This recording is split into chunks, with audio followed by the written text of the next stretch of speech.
Ce voi face în acest tutorial?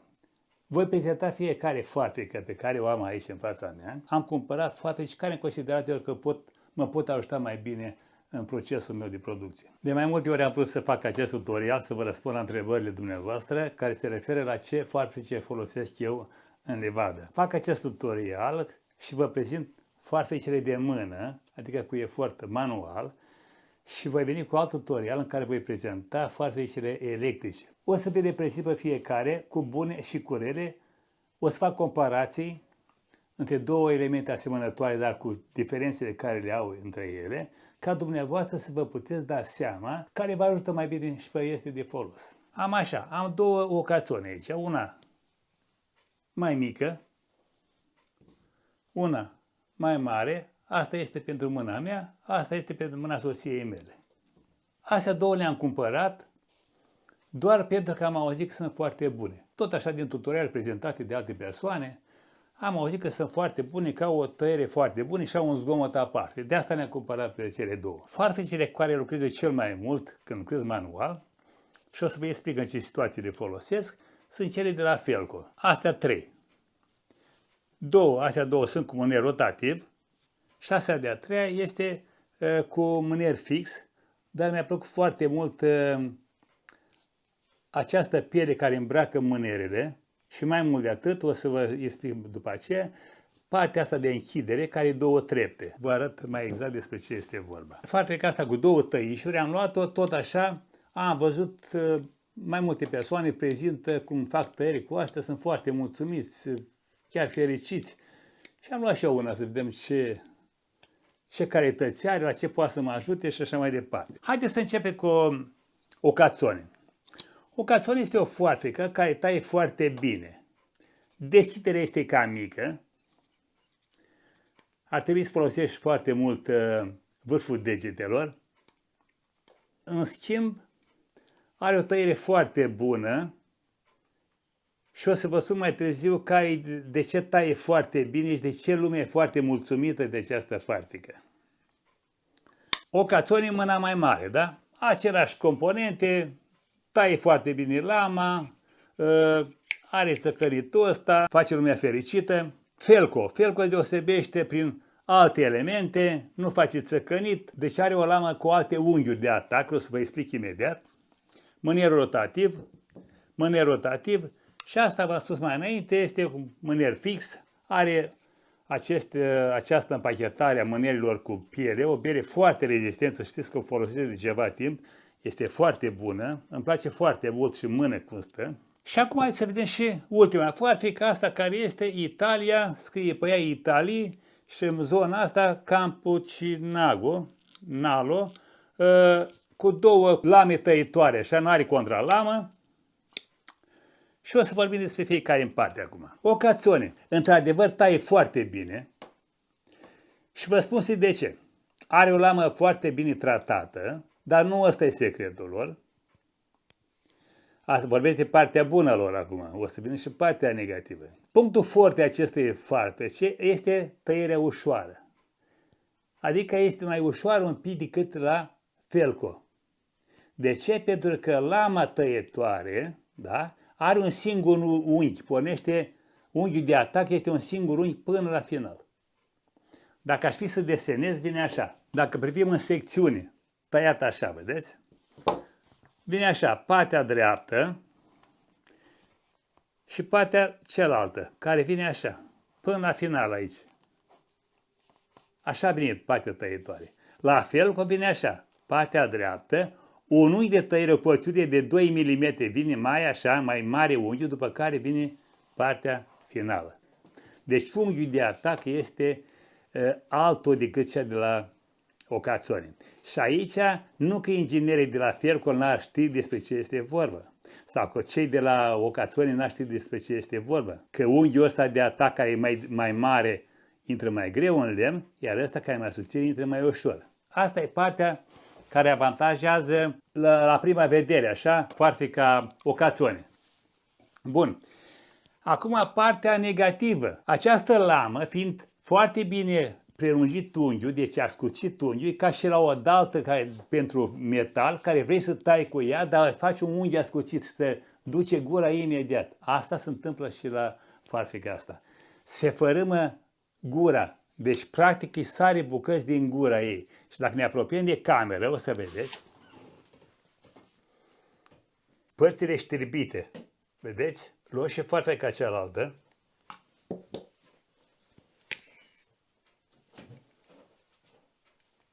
Uitați aici cum a sărit bucăți vizibile, dar sunt și mai mici, care nu se văd cu ochiul liber.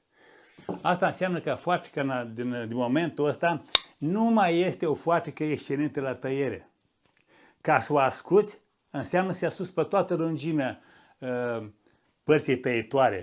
Adică lama tăietoare s-a sus pe toată lungimea, de aici și până aici. Nu reușești să faci acest lucru perfect. Și atunci rămâne cu aceste tăieturi sau ascuțim parte de la gură de aici, îi facem un unghi închis ca și la foarfeca de la Felco și ne-am îndepărtat de condiția de bază, cum tăia e foarte bine. Mai mult de atât, ce am observat eu e că foarfeca odată deteriorată în gură aici, nu poți să refaci foarte bine, să menții același unghi și în condițiile astea este o foarfecă de unică folosință. Nu are lamă de schimb, nu are elemente de schimb.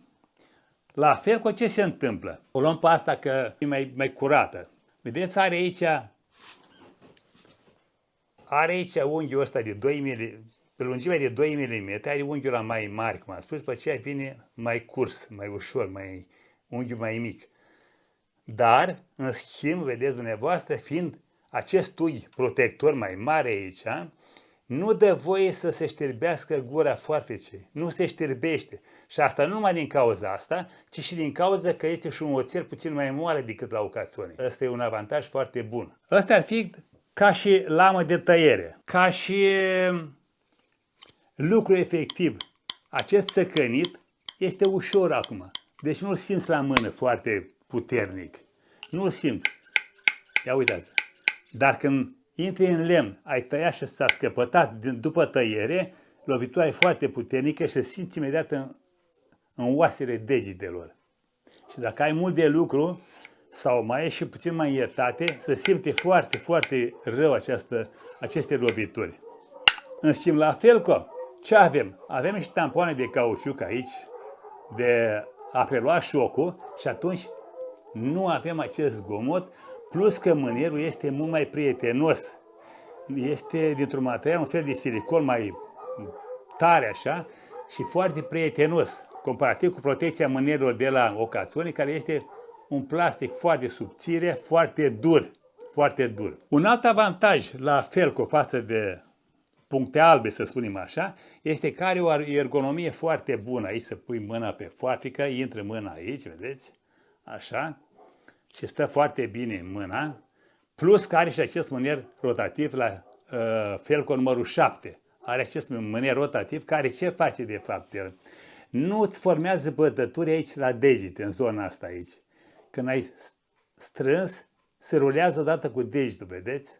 Urmărește degetul și la urmă ai puterea în zona asta de tragere, în zona finală aici. Ori la ocațiune trebuie să iei cu vârful, să deschizi mai mult ăsta și plimbi și trebuie să ori tragi cu degete, vârful degetele, ori rulezi și împingi pielea încoace la carne cu totul la degete până faci bătături în zona asta. Deci dacă ai de lucru mai mult, cu claritate vei face aici bătături la mână. Și nu este ușor de suportat asta. O altă diferență importantă este că deschiderea este mult mai bună la Felco decât cea de la Mocazzone. Vedeți asta? La o deschidere, cât poți să ții degetele așa, în deschiderea maximă. Pentru că lama tăietoare nu încalică mult pe contralamă, vedeți? Uitați-vă la vârf aici, că imediat ce depășește s-a închis. Ori la ocațiune depășește mult mai mult lama contra lama, vedeți? Asta nu e bine pentru că e loc pierdut. Mâna s-a deschis deja, deci mâna s-a deschis deja și deschiderea e foarte mică aici. Asta e un alt minus, să spunem așa. Partea bună, încă un punct alt pentru Felco, este că asigură piese de schimii, indiferent ce piesă se schimbă. Adică, uitați, lamă nouă. N-am reușit să o înlocuiesc, n-a fost nevoie, dar am lama la schimb, o am aici. După aceea, mânierul rotativ, da? Mânierul se trage, se scoate, se șterge bine și se bagă la loc. Asta e un lucru foarte bun. Dacă s-a întâmplat, uite, cum e în cazul la foarfeca asta, s-a uzat acest cep micuț de aici, care are rol de a nu se da peste cap mânierul, dar din eforturi el s-a dat peste cap.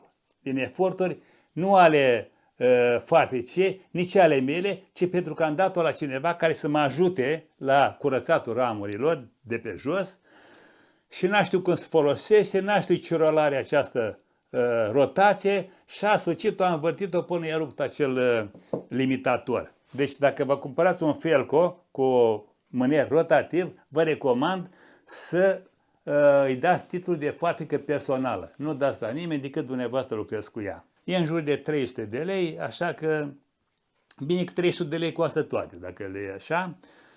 S-au făcut niște prețuri de astea fără să țină cont de bile albe, bile negre. Și acum am ajuns la foarfeca asta cu două tăișuri.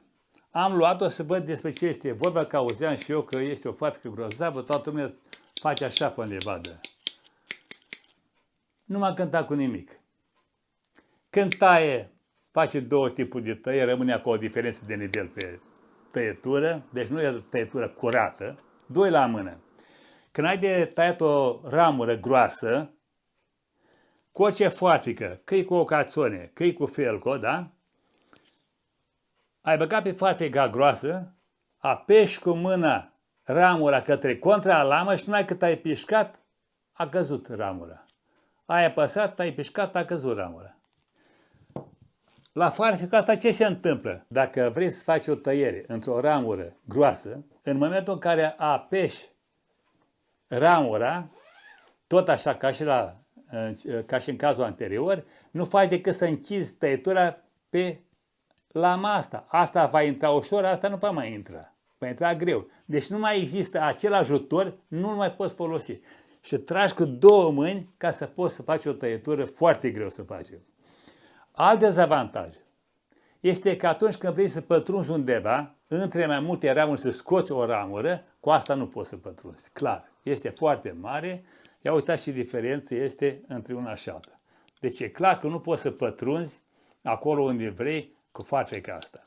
Ori cu asta se pătrunde foarte ușor, dacă vrei să ciupești acolo în lăstăraș, să curești ceva, poți să pătrunzi foarte, foarte ușor. Ca și noutate, la foarfeca asta cu mâniere acoperite în piele, da? Ca și noutate, față de restul foarfecilor Felco, avem această piedică. Piedica asta are două trepte. Una se oprește aici, vedeți? Se oprește. Mai deschidem o dată, deschidere mult mai mare, uitați. Mult mai mare.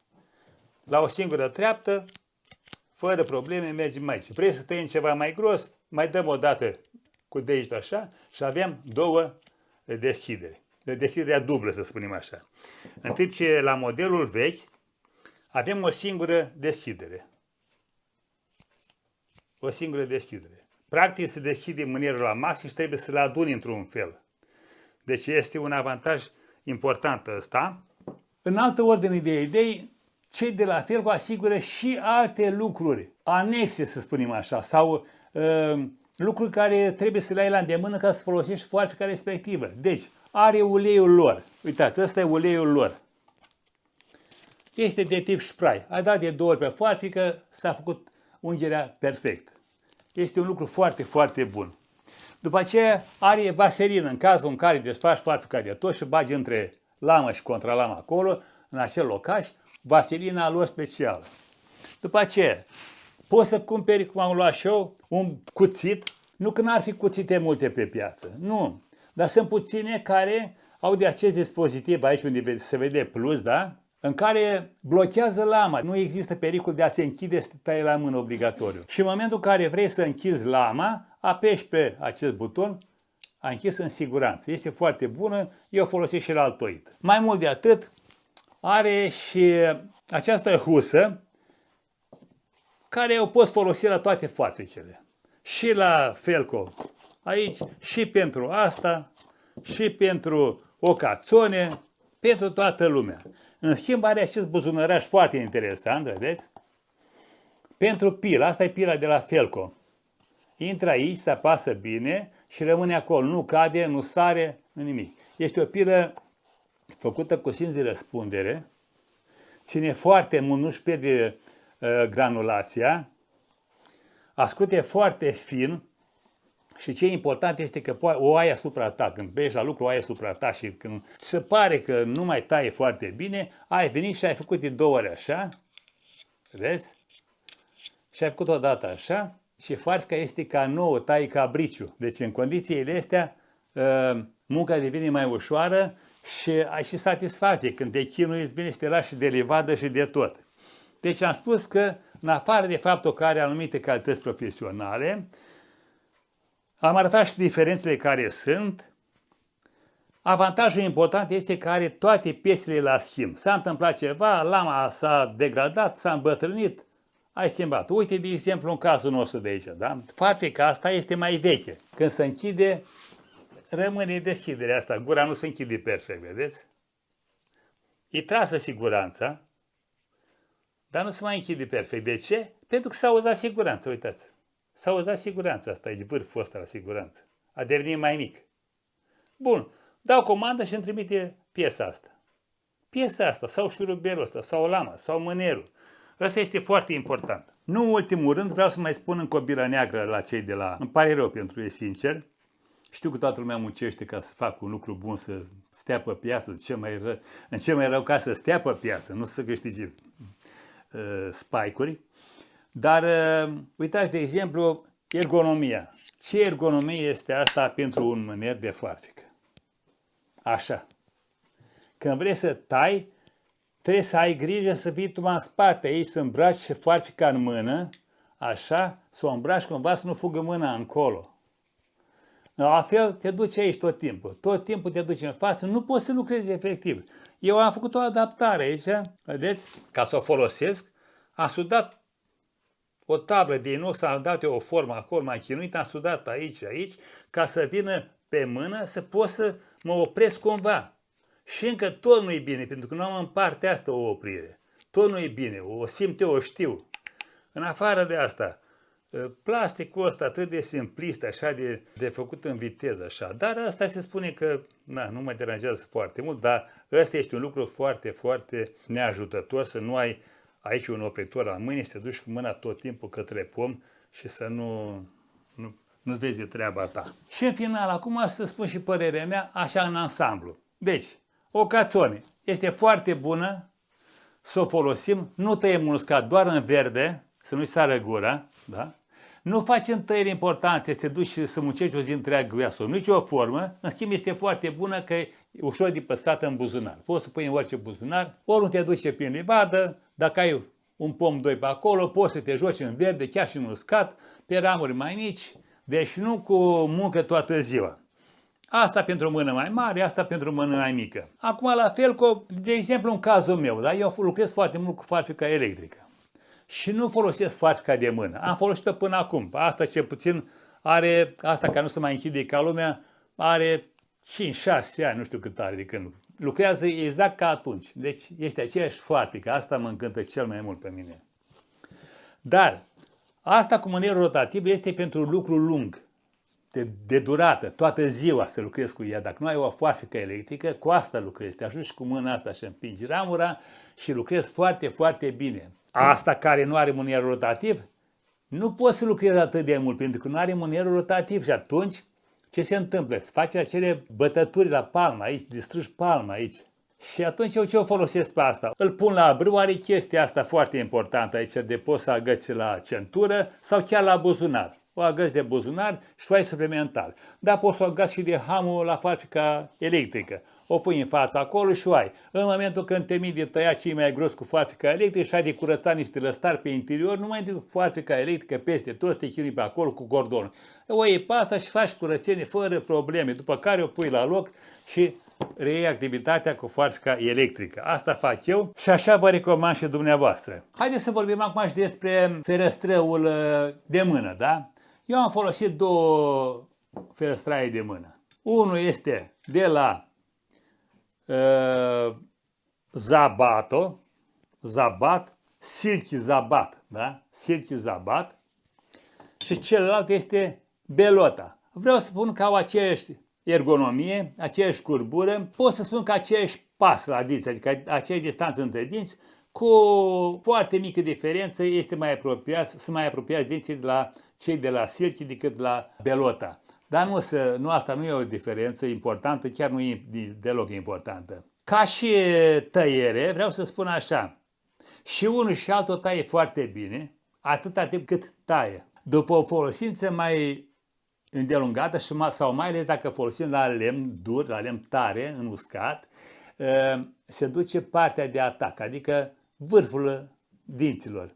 Se tocesc. Puțin acolo și aici la fel. Au aceeași problemă. Oțelul cred că este la fel de bun și la unul și la altul. Diferența de preț este foarte mare. Ăsta undeva la 200 de lei, cel de la Silky, sau era, nu știu, acum 3-4 ani, iar ăsta de la Belota undeva pe la 30 de lei, 40 de lei, de la Dedeman. Ce vreau să spun? Când ne cumperi noi, când taie foarte bine, dacă treci cu degetele așa peste el, ai tăieturi peste tot. Și la unul și la celălalt. N-ai voie să treci cu degetul apropiat sau să netezești dantura. În momentul în care nu mai are această calitate și poți să treci cu degetele peste dantura lor, el nu mai este bun de folosit. Tai cu el într-adevăr, dar nu mai ai spor și muncești dublu sau triplu la o tăiere. Deci este recomandat după mine așa să vă luați unul la 30 de lei sau cât o mai fi acum poate 40 de lei. Este deosebit de bun. Are și un mâner, parcă să spun așa, mai ergonomic decât ăsta. Și poți să schimbi mai des la prețul ăsta. Ca și foarfică lungă pentru pomi, foarfica cu două brațe, da? O am pe aceasta. Îmi place foarte mult. Am mai avut și alte modele. Deci are o tăiere extraordinar de curată, de bună. Lama este o lamă așa, l-am luat cu 3-4 ani, nu știu cât. Aceeași lamă nu l-am ascuțit-o niciodată, e perfectă. Contralama este dintr-un aluminiu foarte dur, nu știu de ce compozit are, dar este foarte bună, nu face locaș acolo unde calcă lama, da? După aceea, mânerele sunt foarte ușoare, deși sunt subțiri. Aici are 3 cm pe 1, 3 cm pe lățimea asta și 1 pe latura cealaltă. Foarte subțiri, dar eu cu toată puterea mea nu reușesc să le îndoi. Pot să mă bag în orice ramură, cât de groasă, trag cât pot, nu pot să le îndoi. Deci nu pot să le stric. Asta este un lucru foarte, foarte bun. Este de la Castellare. Castellare, deci Italia, da? Și aici scrie la fel. Ăsta a fost tutorialul. Vă aștept comentariile. Dacă am elemente în plus de adăugat la întrebările dumneavoastră, vi le dau cu drag. La revedere și succes pe toată linia!